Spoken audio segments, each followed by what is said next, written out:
There's a distinction between those two things. And with connection, it's your ability to listen to your partner. This applies equally, follows, and leads. Okay? And so this band here kind of represents our ability to connect. So like if we're not connected, there's slack in the band.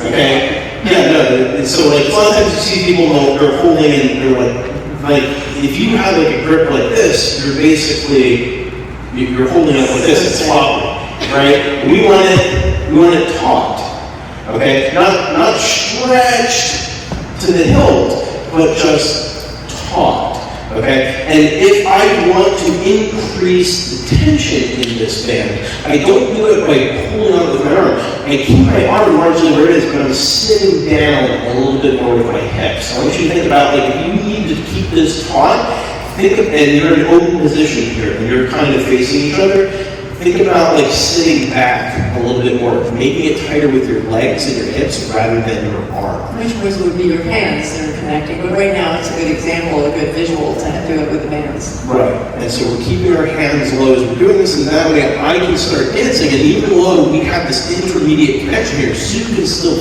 feel everything that I'm leading. And so when I lead a pass by, sorry, I was closing my eyes. yeah, but because we have a good connection, we can lead a bunch of different things and not have it to be verbal or even visual, because it's coming through here. Because like when I lower this, the connection lowers. Like when I drop down, I'm lowering the connection. If we're up here and I just drop like this and I keep the hand up there, Paula doesn't know what's going on.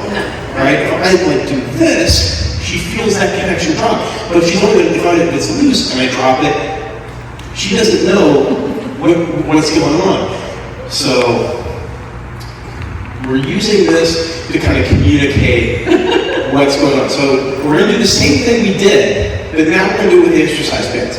And the way we're going to just change up so we don't twist each other into knots, we're going to do one pass by up top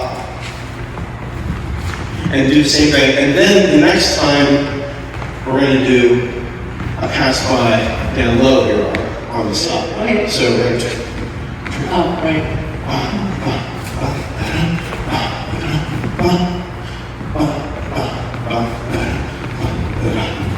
left side pass. And keep the tension kind of even. Right.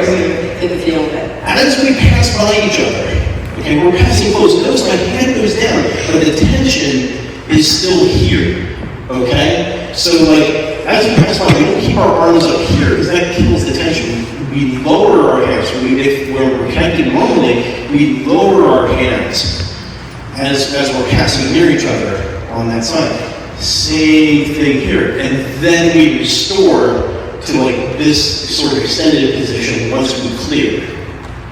All right? Yes. All right, cool. All right, drop your hand this time. So, something to the follows.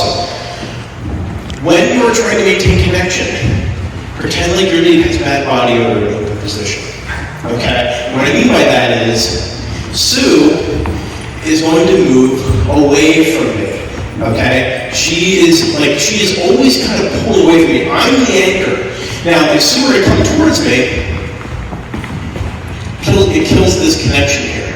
Okay? In order for the connection to be maintained, the follow is sort of drifting kind of away a little bit. Okay? All right? The band and the connection is what keeps her from completely pulling away. But that drift on her part, in my ability as a lead to stay anchored, means that we have this connection. If I start moving towards her, I destroy the connection. All right, so we're always sort of subtly pulling away. That way, when I give the lead, she's moving in concert with the lead, and there isn't a delay. Because if we have this here, then all of a sudden I go to do a lead, now she's getting pulled on this delay. That's kind of fun. It's like a slingshot. Right, like this is what we're trying to avoid.